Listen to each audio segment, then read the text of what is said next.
ప్రతి ఉదయం దేవుని వాగ్దానం అనే కార్యక్రమానికి ప్రేమతో మిమ్మల్ని ఆహ్వానిస్తుంటున్నా. ఈ ఉదయకాల సమయంలో దేవుడు మన కొరకు ఏర్పాటు చేసినటువంటి వాక్య భాగము అపోస్తలుడైన పౌలు హెబ్రీయులకు రాసినటువంటి పత్రిక 3వ అధ్యాయము 6వ వచనాన్ని ధ్యానించుకుందాం. అపోస్తలుడైన పౌలు హెబ్రీయులకు రాసినటువంటి పత్రిక 3వ అధ్యాయము 6వ వచనాన్ని ధ్యానించుకుందాం. ధైర్యమును నిరీక్షణ వలన ఉత్సాహమును తుదముట్టుకు స్థిరముగా చేపట్టిన ఎడల మనమే ఆయన ఇల్లు. క్రీస్తునందు ప్రియమైన దేవుని బిడ్డలారా, ఈ ఉదయకాల సమయంలో పరిశుద్ధాత్మ దేవుడు మనకిస్తున్నటువంటి వాగ్దానము, ధైర్యమును నిరీక్షణ వలన ఉత్సాహమును తుదముట్టుకు స్థిరముగా చేపట్టిన ఎడల మనమే ఆయన ఇల్లు. ఈ యొక్క వాగ్దానాన్ని మనకును, మన జీవితాలకును, మన కుటుంబాలకును దేవుడు ఆశీర్వాదకరముగా మార్చునుగాక. ఈ యొక్క మాటల్లోని అంతరార్థాన్ని, ఆత్మీయ సత్యాలను మనం గ్రహించినట్లయితే, అపోస్తలుడైన పౌలు హెబ్రీలో ఉన్నటువంటి సంఘానికి, విశ్వాసులకు ఈ పత్రిక రాస్తూ ఈ యొక్క మాటలను మాట్లాడుతూ ఉంటున్నాడు. ప్రాముఖ్యమైనటువంటి మాటలు మనం గమనించినట్లయితే, ధైర్యమును, నిరీక్షను మరియు ఇల్లు, ఈ యొక్క 3 మాటలు ఇక్కడ ప్రాముఖ్యమైనటువంటి మాటలుగా మనం చూస్తుంటున్నాం. అన్నిటికంటే ప్రాముఖ్యమైనటువంటిది ఇల్లు. ఇల్లు దేవుని యందు భయభక్తులకి సాదృశ్యంగా కనిపిస్తూ ఉంటుంది. పైభాగంలో మనం గమనించినట్లయితే, పాత నిబంధనలో మోషేను గురించి దేవుడు పలికినటువంటి సాక్ష్యాన్ని ఇక్కడ వ్యక్తపరుస్తూ ఉంటున్నాడు.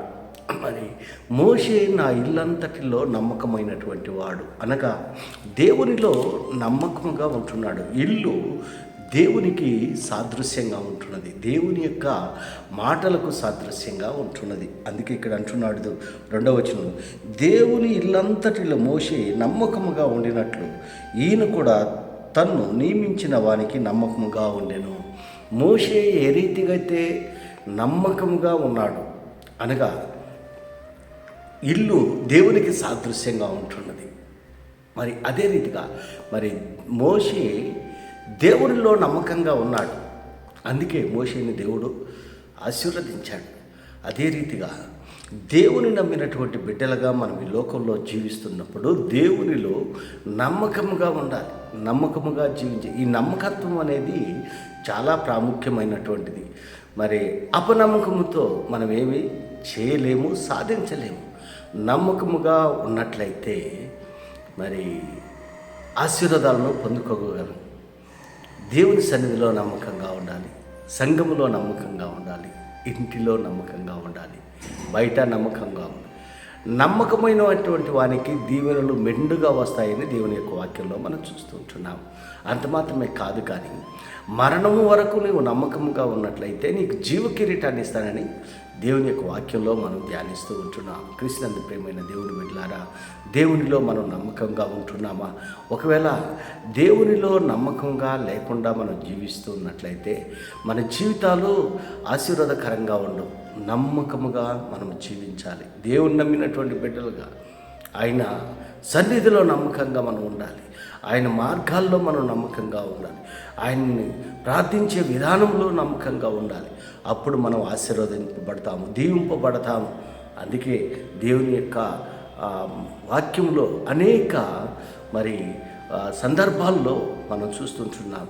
నమ్మకమైనటువంటి వారుగా అనేక మంది భక్తులు జీవించారు. మోషే కూడా నమ్మకంగా దేవుని యొక్క పనిలో నమ్మకంగా ఉన్నాడు. అందుకే దేవుడు సాక్ష్యం ఇస్తూ ఉంటున్నాడు, నా ఇల్లంతటిలో నమ్మకమైనటువంటి వాడు మోషే అని.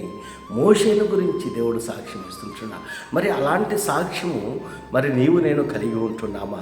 అలాంటి నమ్మకము నీవు నేను కలిగి ఉంటున్నామా? ఒకవేళ నమ్మకంగా లేకుండా ఉన్నట్లయితే ఈ ఉదయకాల సమయంలో ఒక తీర్మానం చేసుకొని, దేవాన్ని సన్నిధిలో నేను నమ్మకంగా జీవించాలని ఇష్టపడుతూ ఉంటున్నాను, నీ మార్గాల్లో నమ్మకంగా నడవాలని నేను ఇష్టపడుతున్నాను అని దేవుని సన్నిధిలోనూ ప్రార్థించినట్లయితే దేవుడు తప్పకుండా నీ ప్రార్థన ఆలకించి నిన్ను ఆశీర్వదించి దీవించేదానికి సిద్ధంగా ఉంటాడని ఈ కొద్ది మాటల ద్వారా నేను హెచ్చరిక చేస్తుంటున్నాను. దేవుడి యొక్క మాటలను మరెక్కువగా మీకును, మీ కుటుంబాలకును ఆశీర్వాదకరంగా మార్చునుగాక.